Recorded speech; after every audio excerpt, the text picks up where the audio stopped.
The alarm went off at 4:07 the morning. Daniel Harper did not groan. He did not lie still and stare at the ceiling and bargain with himself the way most people do. He simply opened his eyes, swung his legs over the side of the mattress, and sat there in the dark for exactly 3 seconds, which was all the self-pity he allowed himself each day. Then he stood up. The apartment was small, 2 bedrooms on the 4th floor of a building on Mercer Street that smelled faintly of old plaster and someone else's cooking. The carpet in the hallway had a watermark the shape of Tennessee near the bathroom door. The kitchen window faced a brick wall. Daniel had lived here for 4 years and had never once thought to hang curtains because by the time the light was good enough to matter, he was already gone. He moved through the kitchen in the dark by memory. Rice first. 2 cups, rinsed 3 times. He always rinsed it 3 times. It was something his wife Rebecca had taught him early in their marriage, laughing at him when he'd done it only once. "You have to be patient with it," she'd said. Her hands over his at the sink, warm water running over their fingers. Some things need more time to become what they're supposed to be. He thought about that most mornings. He tried not to, but he did. While the rice cooked, he cracked 2 eggs into a bowl and whisked them with a fork, not a whisk, because the whisk was somewhere in a box he still hadn't unpacked, and poured them into the small pan on the second burner. The eggs settled and spread. He used the spatula to fold it carefully. Then the exuk sich. He opened the packet and began cutting. This was the part that took the longest. He cut each small sausage into pieces with deliberate care, not slices, not chunks, but specific shapes. Stars when he had time, hearts when he was running behind. Today he had time, so he cut stars, 5-pointed, imperfect and tiny on the cutting board, while the rice finished and the kitchen filled with the kind of quiet warmth that belongs only to early mornings and no one else. At 5:15, he packed the first container. Lily's portion went into the yellow box, the one with the cartoon giraffe on the lid that she had picked out herself at the dollar store 2 summers ago and refused to give up despite the cracked hinge. Rice on the left, egg on the right. Stars arranged across the top in a loose constellation that spelled nothing and everything. His portion went into the blue container. The old one, lid warped from too many rounds in the microwave. Seal no longer quite flush. Rice, egg, 2 of the sausage pieces. Practical. Adequate. He set both containers on the counter and looked at them side by side for a moment. Then he went to check on his daughter. Lily was 8 years old, and she slept the way children sleep when they are completely certain of the world, arms flung wide, hair scattered across the pillow, one sock on and one off. Her chest rose and fell with the steady rhythm that Daniel still watched each morning, even now, even after the cardiologist had reduced the checkups to twice a year and used the word stable more often than not. He stood in the doorway and counted 5 breaths. Then he went to get dressed. Daniel Harper had been a software engineer once, a good one. He had designed back-end architecture for systems that processed millions of transactions per hour, had once led a team of 11 across 2 time zones, had been the youngest principal engineer in his department at 31. His name was still in the commit history of code running in production at 3 different companies he no longer worked for. That version of Daniel felt like a photograph of someone else. Rebecca had gotten sick when Lily was 2. The diagnosis came in November, a Tuesday, in a beige consulting room with a plastic plant in the corner. He remembered the plastic plant very clearly. He remembered thinking that someone had chosen it, had brought it there deliberately, had thought, "This room needs something living," and then had bought a fake one instead. They had tried everything the insurance covered. Then some things it didn't. Rebecca died on a Thursday in March, 3 months after Lily's 3rd birthday. She was 34 years old.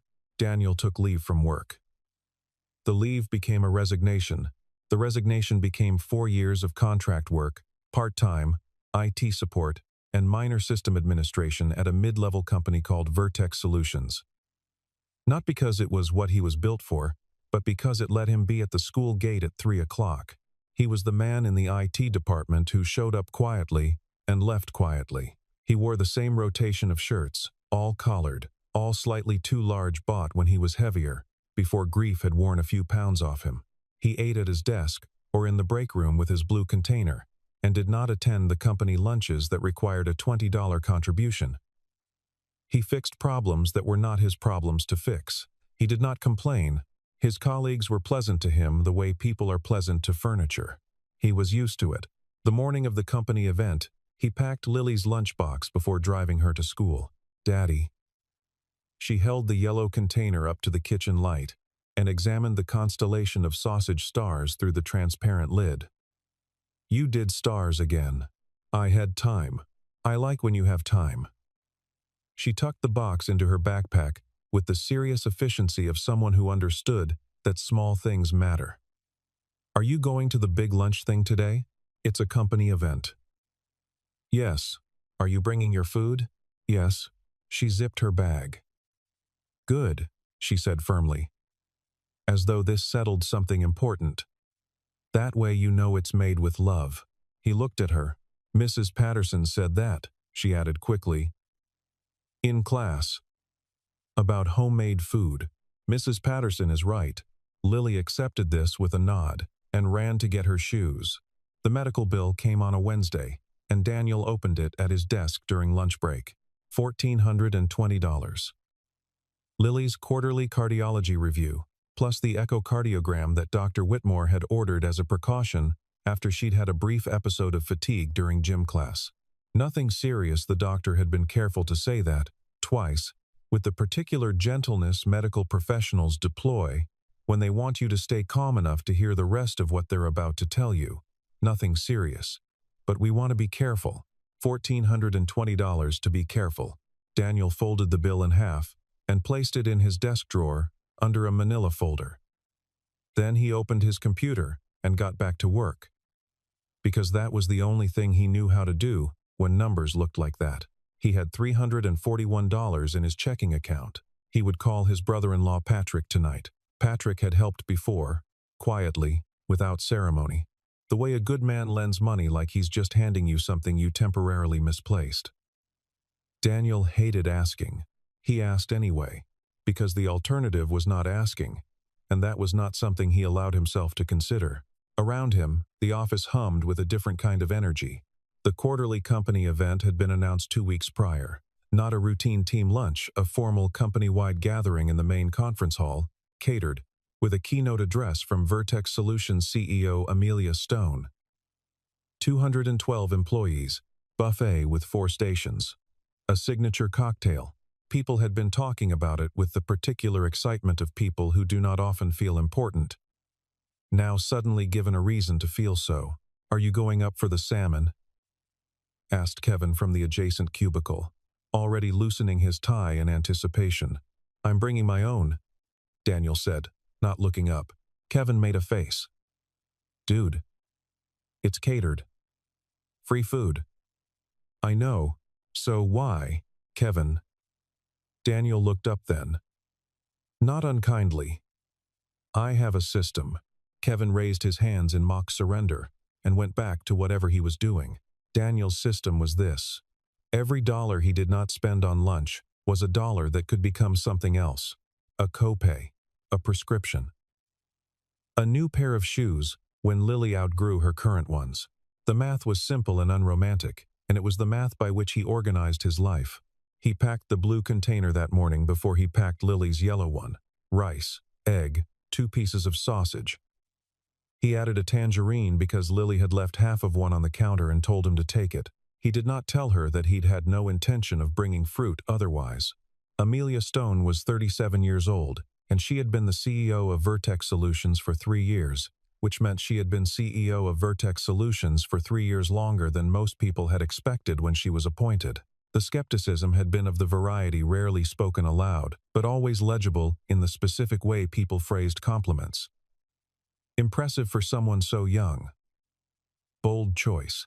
The investment board had used the word dynamic 7 times in the press release and experienced 0 times, which told you something about the argument they were having with themselves. Amelia had responded by growing revenue by 18% in her first year. She was not warm. She did not pretend to be. She wore precision like armor-tailored blazers, controlled posture. A voice calibrated to carry just far enough and no further. She remembered names, but only the ones she needed to remember. She ran meetings that started and ended on time. She believed that a company's culture was revealed not in its mission statement, but in whether its people showed up prepared, and she had a particular and visible disdain for what she called theatrical vulnerability, the culture of public oversharing, of treating the office like a confessional. She did not hate people. She simply had not yet been given a compelling reason to need them. The company event had been her assistant Trevor's idea, a response to a quarterly engagement survey that had used the words disconnected and hierarchical twice each. Amelia had approved